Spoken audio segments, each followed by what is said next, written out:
is the Lab 3 black hole and orbits. So the purpose of this experiment is there's two parts. So the first part was to analyze the motion of a star in a simulated system to determine the net force acting upon it. And then from there, we would assume that the only force is a gravitational force in the black hole located at the origin.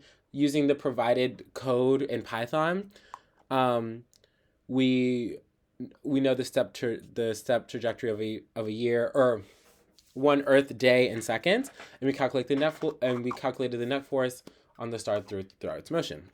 The second part was a secondary code with a bit of a more complex analysis of multi-body systems.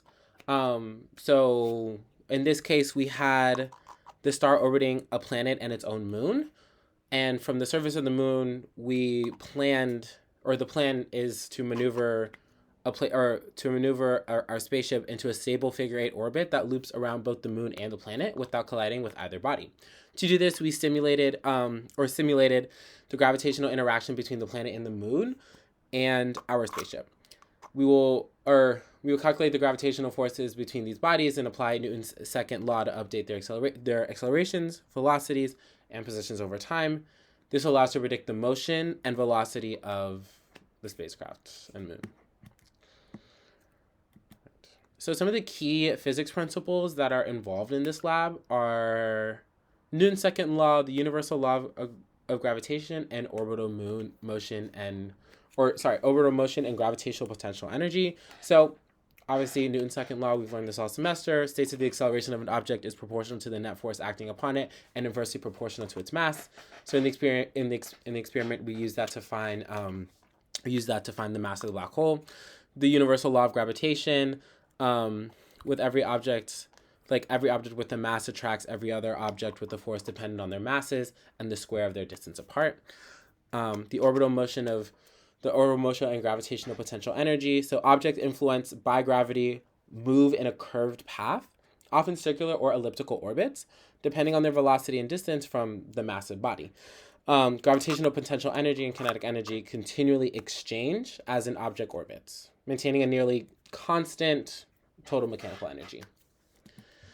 Some other concepts are conservation of energy, numerical integration and time stepping, and the multi-body system problem, which is sort of all of part 2. But in terms of conservation of energy, the total mechanical energy of a closed system, so that's kinetic plus potential, remains at a constant if no external work is done. So in this lab, this principle, how the star and the spaceship speed exchange as they move closer or farther from the massive bodies, converting the gravitational potential energy into kinetic and vice versa.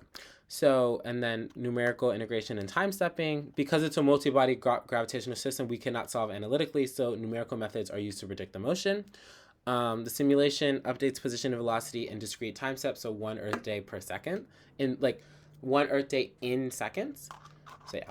And then the multi-body system, that's just the planet, the moon, and the spaceship that we see in part 2, and how to figure that out into a figure-8 orbit.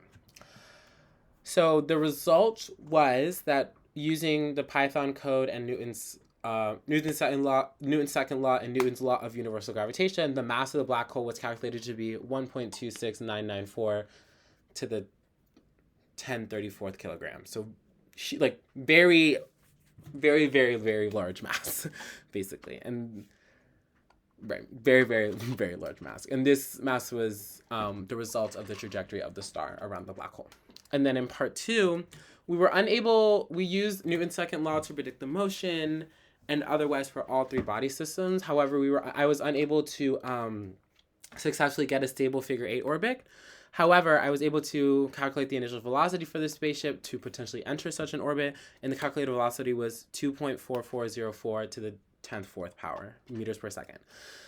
This is representing the theoretical speed necessary for the spacecraft to experience a balanced gravitational influence from both the planet and the moon without an immediate collision. So here is the code.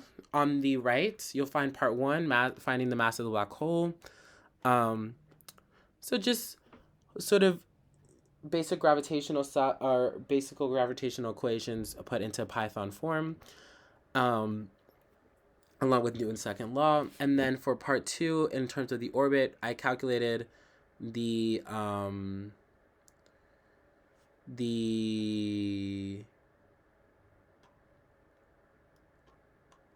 right, we calculated the perpendicular and parallel forces in order to determine how fast the orbit was going at, and then the different times, or not the different time steps, but the different bodies, so to then overall see and visualize the orbit. So on the left, you'll see part 1, finding the mass of the black hole. We have a detailed description, or we have a detailed image of the orbit in question. That black dot is the black hole. The planet is orbiting around, or the star is orbiting around it, and that was the mass that we calculated towards the end. Then the orbit, to the right, you'll see part 2 for the orbit. We see the orbit of the spaceship in relation with the moon and the Earth, and that was the calculated orbital speed. So some of the applications of this work is that the net force on the star represents the total gravitational pull acting on it from the black hole, while the rate of change of momentum shows how the star's motion changes over time. The parallel components of the net force affect the star's speed, and the perpendicular components change its direction. Keeping it in orbit, in theory, these two quantities are equal. So the net force of the derivative of the perpendicular over the vector force, or the vector of net force, equals the fraction of, or equals the derivative of the perpendicular the derivative of the perpendicular over the net force. But analyzing them separately helps visualize how gravity continuously redirects the star's motion without necessarily changing its overall direction. If the system included a black hole, star, planet, and moon, the model would need to include all gravitational interactions between every object. So the black hole star interaction would dominate because of its size, and a complete simulation would require updating each position, velocity, and force over time to accurately predict the system's motion. And that is the report. Thank you for listening.